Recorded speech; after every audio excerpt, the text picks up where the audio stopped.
Hi all, thank you for coming today because I know that the summer has arrived and most of the people is in the beach. So thank you so much for coming. Let's today, Janine is going to present her work. She has been here during approximately 5-6 months now, working in the physical oceanography group and with her supervisor, that is Marta Marcos. And thank you so much for collaborating, and it's your turn. Thank you. Yeah, thank you, Siska. And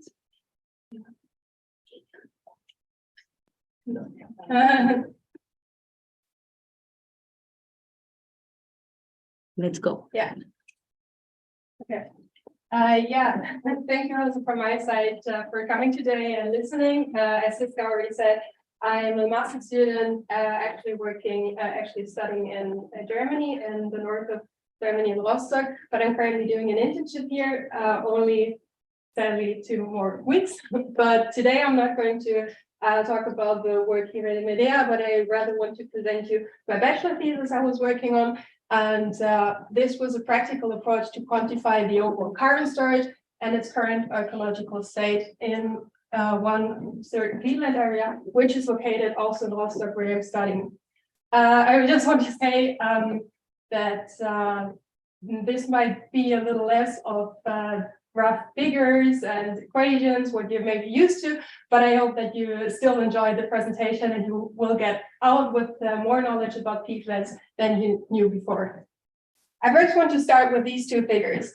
And on the left-hand side, this you can see 3%, and this is the surface which is covered by peatlands on this. So the surface area by peatlands compared to the global overall surface area.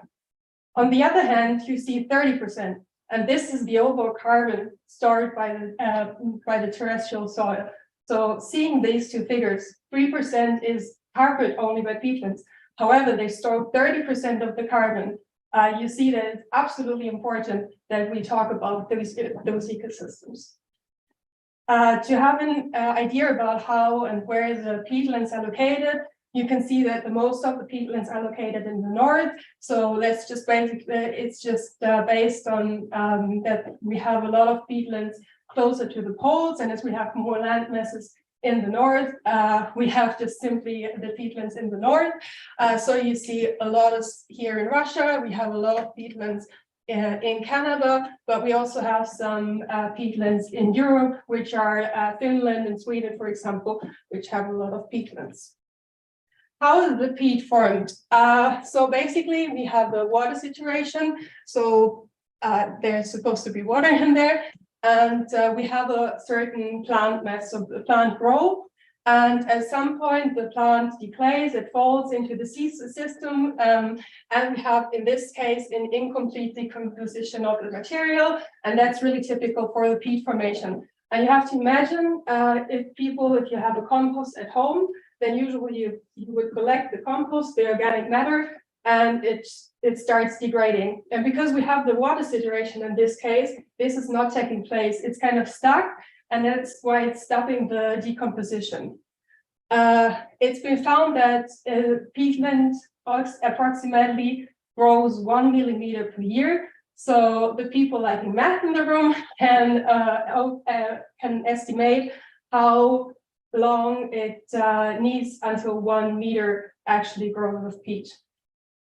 And this just also gives an overview about the process over long term. So first we have just the water saturated ecosystem, we have a plant grow, and over time it decays, it falls into the system, and then it accumulates until we have in the end this peatland. There are kind of many different ways how to classify the peatlands, but probably the most common ones and the most important one is to classify between the box and the fens. The main difference between them is that the box are fed by precipitation water, which is usually less rich in nutrients, but the fens are fed by groundwater. So the water is kind of filtered from the soil, and that's why also the ecosystems of the box and the fens are completely different to each other. Furthermore, we can also classify the fens on the topography, for example, how they've been evolving. And in my case, we were working with the terrestrialization Meyer. I'm sorry, I was working in German, so sometimes my definitions are also not super well in English. And as I said, the fens or the peatlands are also absolutely important for the carbon storage. But as the most of the ecosystems we have around, it's not this process or something which is like segmatic, like it's dynamic. So it's embedded in cycles or in the current cycle, and that's why also carbon dioxide and methane play a really, really important role when we talk about peatlands. So I start with the left-hand side, and that's where that's kind of the optimum, the natural basic state of a peatland, where we have water saturation at ground level, more or less, and we have a little bit of methane release, a little bit of CO2 uptake, but we can more or less say that the peatland is neutral, climate neutral. When we rise the water level, that's also quite important when we talk about rewetting of the areas, for example. We have quite a lot of methane release, also maybe a little bit of CO2 release, and we have an emission. So the peatland is transforming from a carbon sink to a carbon source. But the biggest problem we actually have, you can see here in 3, is that we actually drained a lot of these ecosystems. So the water level is too low than it should actually be, and we have a lot of carbon dioxide release, a little bit of methane intake, but the basically the most of the peatlands by now, they turn into a carbon source because we drained them. But yeah, what we actually want to achieve is this state in the end, so that by rewetting the areas, we will get to a level again where we have an equilibrium of these greenhouse gases. But why did we do that? Why did we drain them if we know it's not good? We humans, we like to use the resources on Earth, and that's the same with the peat. So back then, people said they realized that it's good to use it, and that's on the picture an example how it looked like, that people actually took kind of blocks from the surface. They used it for heat, really a lot for heat, and even today, it's a big component in these kind of soils. So you can buy them when you buy them in the supermarket to plant your plants. It's kind of included on those ones. And yeah, that's just an example I brought because this is happened quite recently, also close to Rostock. It's not the area I was working with, but yeah, the problem here is that it actually caught fire, and it was really, really hard to tackle because the fire was going underground, so it was actually burning in the ground, and it was super, super hard to reach, and yeah, to get it under control. And I think that's just impressive that we are just facing with the climate change and with the more extreme weather events, just more and more problems.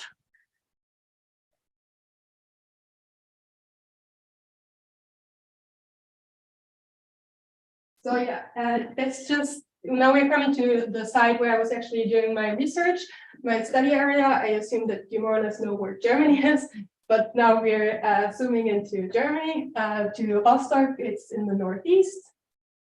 So, yeah. So that's where my study site is. And that's just yeah, a closer map, closer look. This is the city center, more or less, and on the other side of the river, we have the study site. What's quite important to mention is this little yellow dot. That's where a pump is located. So also in this case, the area is drained by a pump, so it's pumping the water out, and that's how it stays dry. The overall area is divided into 3 sub-areas, and there's also a street, like a really big street actually, crossing between the southern areas and the northern areas. And we focused on this part in the north, the biggest part, which is about 60 hectares big. Yeah, and that's the one where we did the site study. just a little bit more background of this study site, actually, not in general about peatlands, but what happened here. I brought this picture because I wanted to outline also a little bit of the history, because I think it's quite interesting to see where the how this evolved actually over time. And people actually have found quite a lot of proof that people have been living there. So before this accumulation has been taken part, what I showed you earlier, the southern part of the area was actually used as a harbor. So people were exchanging goods, and then after time, it accumulated peat and they couldn't use it anymore. And that's where they moved, and they found quite a lot of evidence for that. But yeah, why are we actually interested in? So I think the one reason why people started talking about it is it's an event. It's the Bundesgartenschau, and that's a gardening event happening in Germany. And when this takes place at the different cities, the cities also implement some infrastructure. They build some new houses, some new streets, sometimes new bridges, whatever. So they kind of make it a big thing. And that's why they thought, okay, how can we maybe include this area somehow in the concept, the overall concept of this event. That's how it kind of started everything. And then this big question came up, like, what are we going to do with the area? And environmental NGOs popped in, the government, and us, the university, to find the question how to deal with the area. And the government asked an external company to do an assessment. And they looked basically at different scenarios. What could happen if we would rewet the area? So the ground level rises again, and if we have, for example, a flooding event within the river. And they did some different calculations, and they came up with 3 different scenarios or 3 different suggestions what to do in the future. So they said basically, we can leave the pump where it is right now. We can change the pump to another place, so we could rewet at least the 2 areas, but not the one on the top in the northern part, or we just remove the pump at all. They themselves suggested the second option to replace the pump at a different location. But yeah, so that was the basic background behind what happened in this area before. And then we came in and we said, well, we want to see if it's actually worth rewetting the area to see, is there actually some soil which is still good or not? Is it already degraded? And if there is still some peat in there, how much carbon is actually stored in there and could be maybe possibly released in the future? So we went out and did those 4 different transects, 1, 2, 3, 4, overall 21 observation points. And then also we wanted to look if we can maybe find some former studies and compare if we actually see a transition from the past to now. So these are just impressions of our work. That's my supervisor, Gerald Jubasinski, who is now actually at another university. And you can see that when we went into the field, we actually had to broaden a little bit the grass and to get a little bit of space to work. And yeah, on this video, you can see that it was not always really easy to get through this vegetation because we sometimes really had to dig through the grass. And that's what it kind of should look like. So we were taking this drill, this peat core into the ground. So every 50 centimeters, we were like going deeper and deeper, and then we were laying it at the ground. That's the first thing what we did here. Then we were measuring how long it is, and then we went in and said, try to qualify the horizons. So saying, okay, this horizon goes until there, and then the next one, and then the next one. So yeah, quantify. First saying where does one finish and where does one start? And then in the next step, we did actually the quantification. So we took a table and did the quantification of the different horizons. So this is an example of quite good peat. If you saw this in the beginning already, that's something what I guess made us happy to see because you can actually see the fibers, you can see the structure still in there. I cannot tell you anymore how deep it was, but if it was quite good maybe at 1.5 meters, let's say, and this means that it's been in there for 1,500 years. And yeah. So that was kind of the sampling part about the qualitative analysis.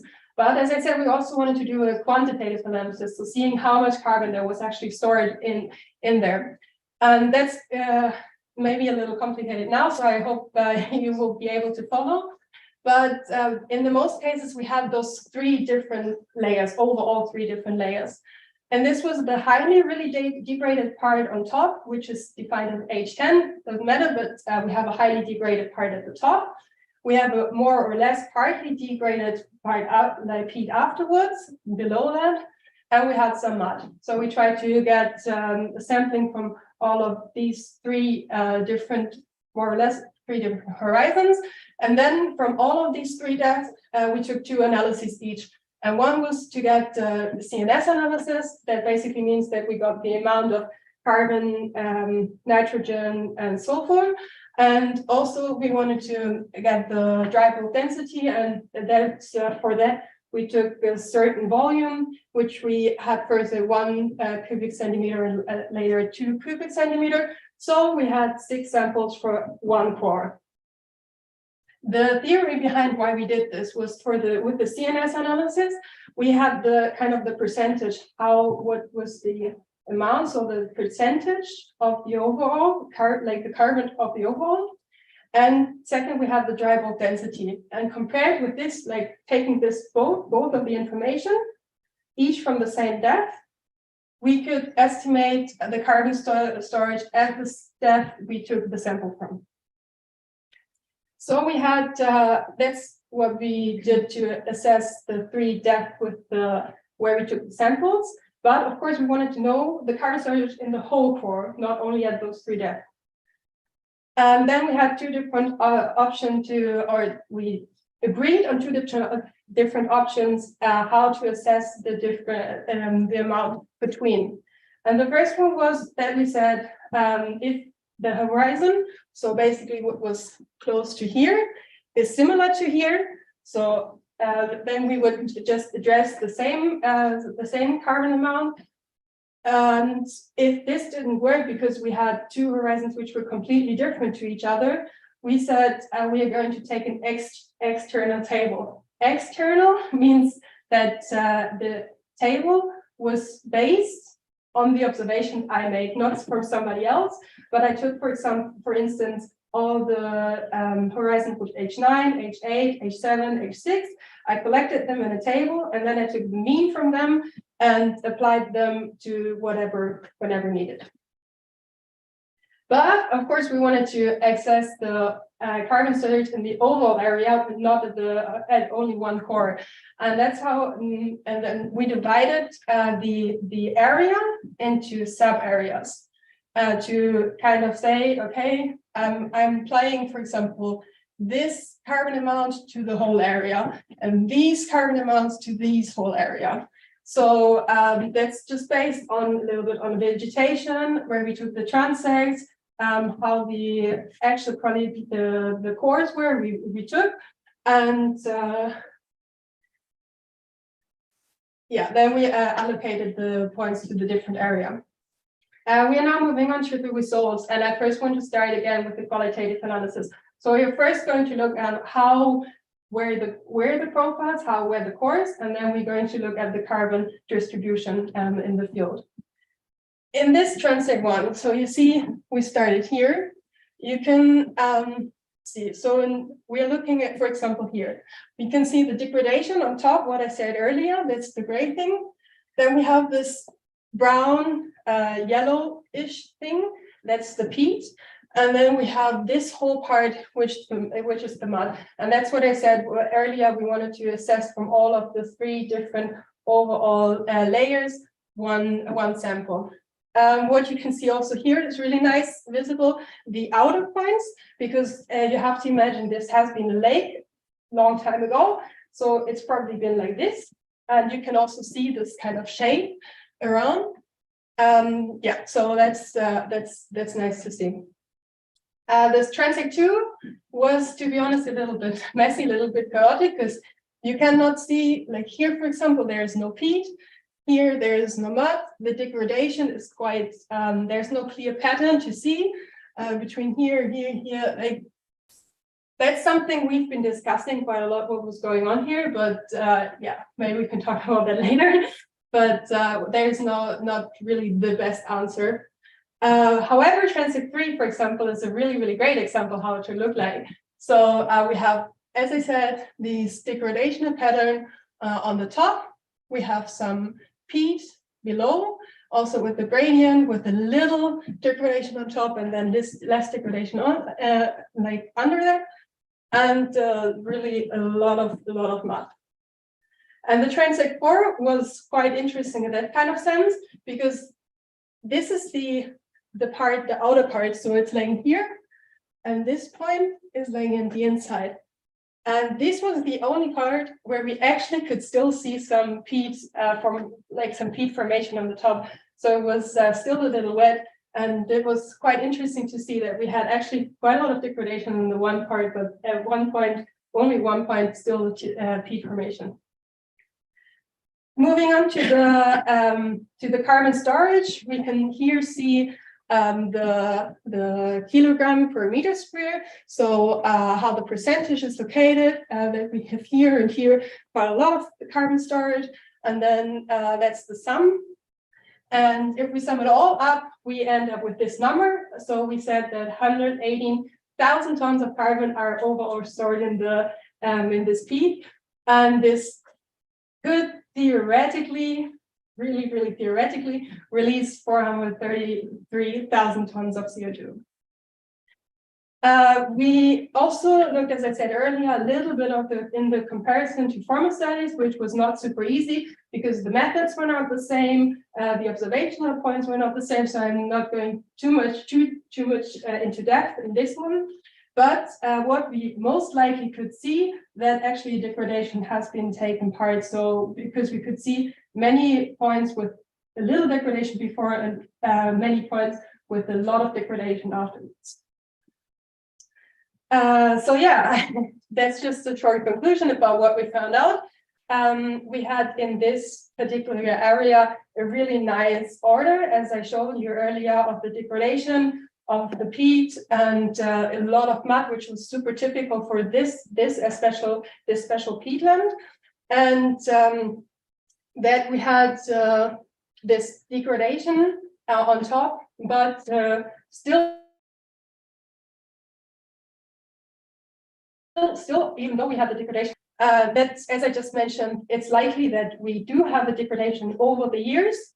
The carbon storage, I also just mentioned, with 118,000 tons, which potentially could emit 433,000 tons of CO2. And I was suggesting what we said, thinking about how to deal with the area, was that we said we shouldn't change the location of the pump, but rather adjusting the volume the water is actually, like the pump is generating, so that we have kind of a slow rewetting of the area. And I just want to say that, so coming to my final remarks, of course, I want to thank everybody who was taking part in the study. So my supervisor, Gerard Jabazinski, and I had a lot of people coming out with me into the field. But I think that, as I said earlier, I think that's a study which is not maybe highly scientific, but it shows that the science is super connected to the real world out there.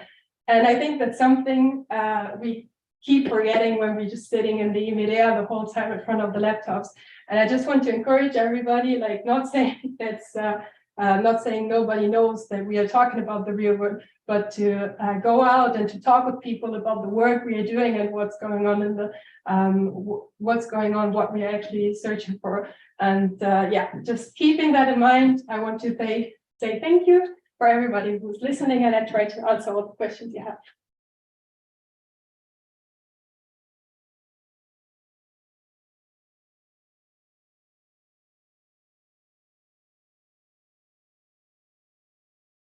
question?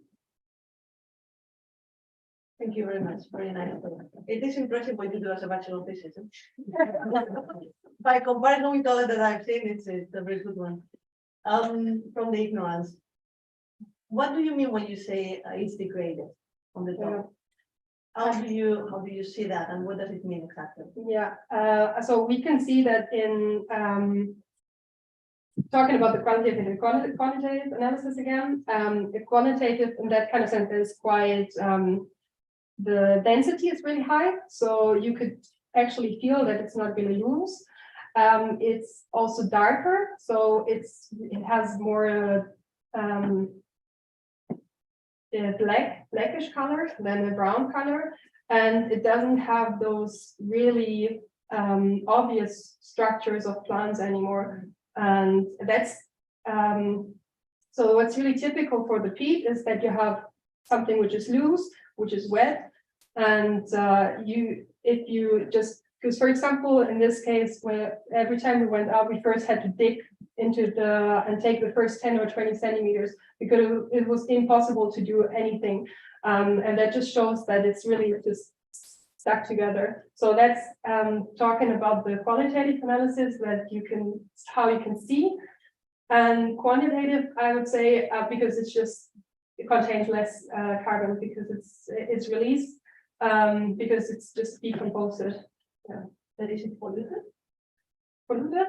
Yeah. No, nothing to do with that. No, it's kind of as I said, with the compost, like it's the trigger. So you have to imagine the water sinking, and that's exactly the moment when the processes start to decompose. Until you have this water level still at the right water level, there's nothing. And like, I don't want to say nothing, but there's less happening. And by the time you rinse it, you bring it down, that's the trigger. Yeah. Yeah. Sorry. So relating to that, then if you need this water level to keep the peat forming and keeping that to hold that like healthy state, then why is the pump there? So I mean, I don't understand. You were talking about the pump, but yeah. I understand why you like. I mean, it's a really good question, and that's the basic question. I think, yeah, that's the problem, that we kind of in the past we took some decisions where we now know that they were not good. So it's not that somebody now decided, oh, it's not good, so we installed the pump. But like 20 years ago, 30 years ago, people wanted to use the area because, of course, they want to use it as a resource for heating and for the soil, for planting. But also, people are using it as agriculture, for example, and it's just not convenient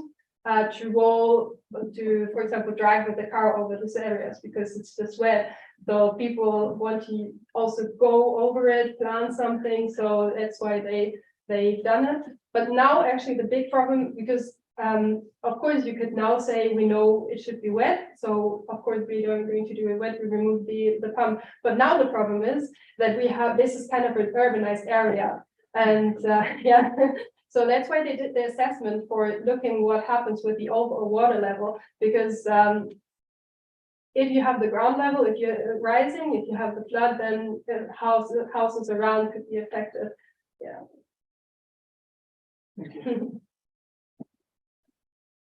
Yeah.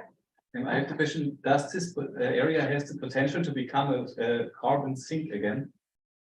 Because for this, as I understand, in this kind of life cycle of a peat area, at some point it's a lake and then it grows, and at some point you cannot wet it anymore because it's over the normal surface even.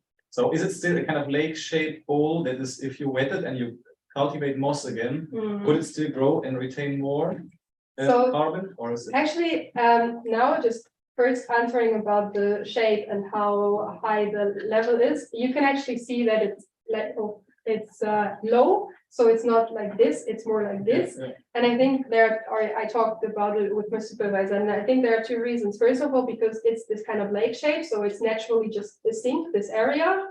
But the second reason is actually also because the peat has been degrading. So you can actually see the process of sinking because the peat is degrading, so the carbon is released, which is, I think, is quite interesting that you can see that. but could it be a sink again? I think for being a sink, that means that actually you have a plant growth and you have the decay of the organic mass accumulating in the area. So I think you would first need the rise of the water level, and then you need the right plants again, and then after a while, like years and years and years and years, where you get to the point where the plant decay and they accumulate, and that's the first part, the first moment where it actually becomes a sink again. Until then, I think you can, the best case you could get is just, or you could reach is just an equilibrium, but not a sink, but an equilibrium. Yeah.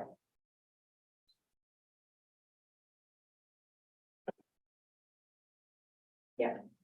So you said that theoretically all that amount of CO2 could be released. That is based, like, I understand that based on the natural process that you showed at the beginning, right? I mean, no, like that's just based on the carbon we found, and then just multiplied by the weight carbon dioxide has. So multiplied by 3.6 something. But that's why I'm saying it's really, really, really theoretical, because there are a lot of processes you don't know. Probably not all the carbon is going to actually be released that is stored in the ground. And also we don't really know, for instance, now the upper part has been degraded. We don't know how long this actually like takes place into the ground. Maybe this degradation on top already prevents the part below to actually be degraded. So that could be something, for example. But, Because that was going to be my second question, because you said that you knew how much time there was this patch of peat because of the amount of fibers. Like, so can you make any sort of forecast of how this CO2 will be released, or how much? No, like how in the time will be released this CO2, like? When? No. I don't know.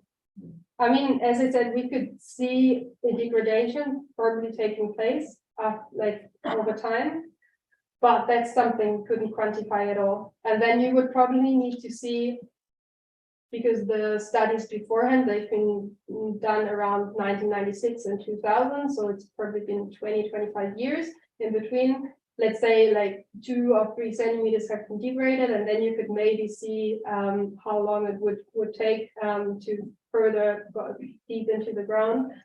But again, you don't know if it actually happened at the same pace, you know, so maybe it slows down and maybe it has kind of saturation at one point where it's just stops, yeah. But I think that's something absolutely unclear, yeah. When the formation of the peats happened in some lakes and in others? I think so. First of all, it needs kind of a pragmatic, so it shouldn't be super dynamic, because otherwise the plants don't have the opportunity to grow. So maybe some have been just too dynamic in terms of water level or movement just around. And then the second, what is just necessary, the right plants, because not all the plants are made for this, because some are just degraded faster than others. So there are certain plants which need to be grown at this. Yeah.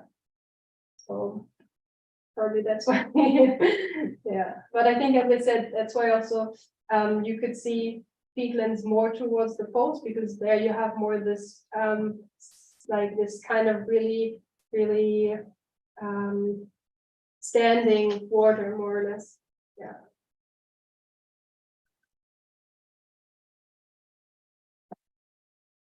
So I was curious, besides the obvious impact from the urbanized area, like stuff the pump, is there anything else that the fact that I guess there are houses close by, right? Yeah. Is there any other influence of the presence of humans, let's say, into the structure of the peat, maybe the microbial structure of the peat, for example? To I don't know, maybe sewage release or pollution or things like that? Okay, yeah, there's actually like in the southern part, they kind of, I don't know how to say that in English, but like they drain the grass, so they actually do some maintenance of the area, and I think we're not 100% sure, but that has something probably to do with also European projects to maintain great greenlands, so they use it as a greenland. Probably they've also used it as agriculture back then. But you can see in the southern part of this area that there is quite a, well, maybe I can actually like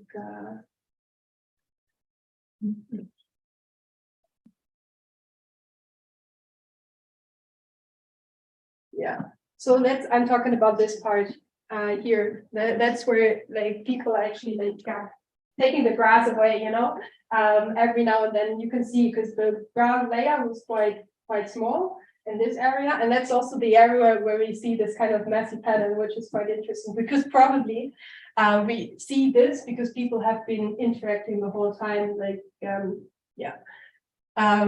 Whereas in this part, for example, where we have this even peat formation, this was the video I showed you, and we had quite a high vegetation. So even in this one area, the ecosystem was completely different to each other. And here, these things you see, for example, these are human-made, like not rivers, but like they opened the ground to drain. So that's also another draining system they applied like years ago, besides the pond. And there's actually like there's an agriculture field around there, and so you could see, I mean, that's not really part of my vegetables, but you could see by the plants they were growing around this area that it was really nutrient rich from the agriculture. Yeah.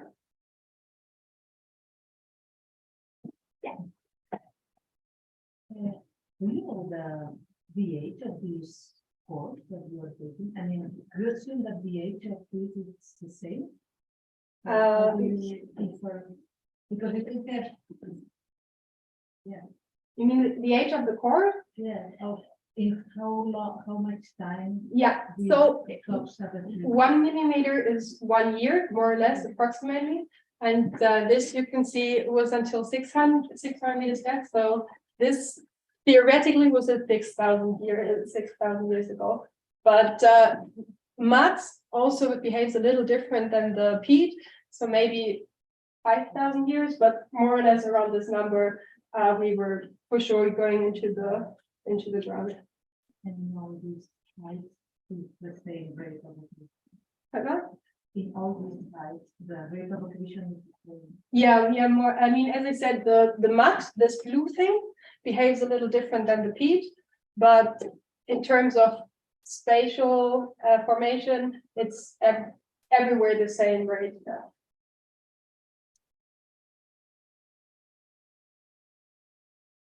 More questions? Okay. So thank you so much, and let's see you all.